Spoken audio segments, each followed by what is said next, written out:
because simply said, the people talk about inflation and all that, and it's not true. That's the problem with it. And what is happening is that there's macroeconomics, and there's microeconomics, and there's mini economics. And I would say 98% of the people are in mini economics. And so what Rich Dad World stands for is what I consider real financial education. I don't blame people for getting all excited and saying, I bought Bitcoin at a penny and now I'm a multi-millionaire. We all dream of that. Just like saying, eat this food and you'll lose 50 pounds. So everybody wants a quick answer to life. And as Kim was saying, that's really not where Rich Dad stands. It's about constantly updating the real estate between your left ear and your right ear. And most people's gap between the left ear and the right ear is just a little pea brain sitting there. Just tell me what to do, tell me what to do. And so the people that are in most trouble today are my generation, the baby boom generation, because they have got no brains. They listen to people who are idiots, who told them to go to school, get a job, work hard, save money, get out of debt, pay your taxes, and invest in the long term for the stock market. And I think most of you know that's the baby boom generation had the easiest of all generations in history, and they're about to get screwed. And that's why I wrote the book, Who Stole My Pension with Ted Sedella. So if I could explain something really quickly, the reason I talk about macro versus micro and mini, I do have some Bitcoin, given I do a couple of million of that, and we do have Ethereum, but my fortune isn't based upon that. And so most people get so excited about what's the price of Bitcoin, and they miss the big picture. So in the macro world, what happens is when there's a thing called quantitative easing or money printing, what that does it causes inflation in the monetary system. In other words, real estate and stocks go up in price. But what it does, it screws the poor people. So if you don't have, if all you have is a stupid job and you have a 401k, you've been screwed left and right. So the gap between the rich and poor is wider than ever before. The frightening thing is this, with guys like Jeff Wang, I'm glad you're on this program, and the real estate guys are on this program, because we're at opposite ends of the spectrum on the big picture. So if there is a thing which I've been studying lately, it's called GovCoin. If there is a Fed coin, we're all screwed, because what happens with printing of money through the Fed, it causes asset price inflation, which is why Bitcoin's doing well. If the government gets upset and say, well, these guys are stepping on my cape here, and they produce Fed coin, the trouble with printing of money is we're going into a depression. So please hear that. We're going into a depression.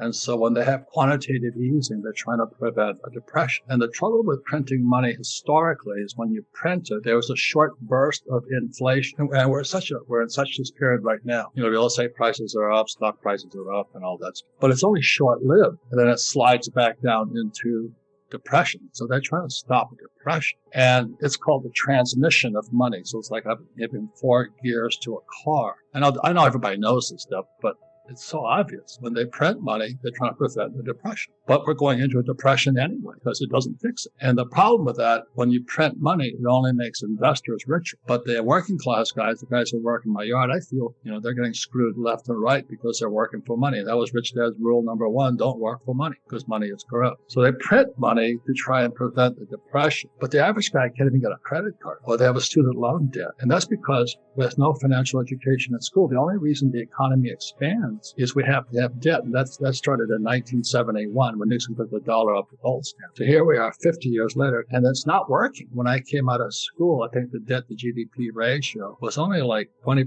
Today it's 140%. We're bankrupt. If they go to Fed coin, then we go to what's called Gresham's law kicks in, and we go to hyperinflation. When we go to hyperinflation, that led to Adolf Hitler in the Weimar Republic, led to Mugabe in Zimbabwe, and what's his name, Fidel Castro, and what's happening in Venezuela today. If they go to Fed coin, we're all dead anyway. But it's going to make gold and silver and income-producing assets even more important. I know most people know this, but if they keep printing money, the inflation is short-lived, but it's only in people who can get debt, and for people like Jeff who invest in assets that go counter the dollar, like Bitcoin, Ethereum, and all those fake coins that are out there. What I'm watching right now, so today the debt to GDP is about 140%. Every time they print more money, all that increases is the debt, but the economy gets worse. That's the trouble with what Bernanke started with quantitative easing. So we're at the crossroads, and the reason financial education is more important than before, you've really got to have a bigger picture on what money is. And so the real estate guys, what Kim and I love the real estate guys, is because it's debt. And the more debt we have, the more we borrow, the less tax we pay. So anyway, that's kind of the big picture of money. So the real estate guys are at one end. Kim and I don't have stocks because we don't need stock. You know, we should have read Rich Dad, Poor Dad. It said, assets put money in your pocket. Kim and I are always creating our own assets. I don't need to buy stocks, bonds, mutual funds, ETFs. So that's why your financial education is more important. But I would suggest getting the macro, not the mini. So we're at a very crucial turning point in the world economy. And the question is, if they keep printing money, we have a short burst of inflation, but it makes it harder on those who are stupid enough to go to school and get a job and work for money. And for people who use real estate, using debt and paying no taxes and creating our own assets, like Rich Dad is an international brand, it's an asset. As they keep printing money, all that happens is the debt to GDP ratio is now 140%. We're bankrupt. That's all it means. That's like means you make $1,000 a month, but your monthly payments are $1,400 a month. That's basically all. And it's going to get worse next year. So that's what happens when quantitative easing comes in. They shift to Fed coin. It's hyperinflation. So we're fighting a depression, which is why there's quantitative easing. But if they switch to Fed coin, it's hyperinflation. That's the Weimar Republic, which brought Hitler to power. I'm an entrepreneur. I can make my own assets. I don't need somebody else's assets. So Kim and I make our own assets, and we buy real estate because the banks will give us as much money for debt. And the more debt we have, more real estate we have, no taxes. But those are the differences, and that's real financial education. There's no free lunch out there. And the average person is so effing lazy, just want to be told what to do. Oh, should I buy Bitcoin? Should I buy real estate? Should I start my own company? Should I go to school? Should I get a job? Should I become a doctor?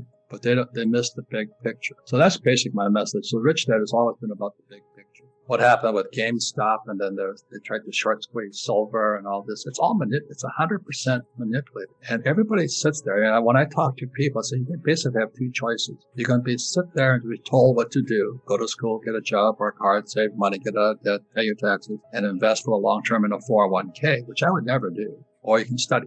The only question is next, is there going to be Fed coin? That's what I'm watching. The rest of you, everybody else is toast unless you're somewhat smart. And just understand that I put crypto is Bitcoin a currency? I said, no, it's a store of value. It's basically an asset class. It's like gold and silver. Kim and I have gold and silver. We don't use it as money. We don't spend it. So I put crypto, especially Bitcoin, because I have a lot of respect for it, what they've done. It's really perfect money, but it's subject to opinion and market forces and people who don't want it to happen. This is the new form of asset class. Will it become money? I don't know. If Fed coin kicks in, we're all screwed anyway. Do you want to know one thing about crypto? I made over 3,000% in profit in a few weeks. Fact is, the traditional financial system, the traditional money system makes you poor, not rich.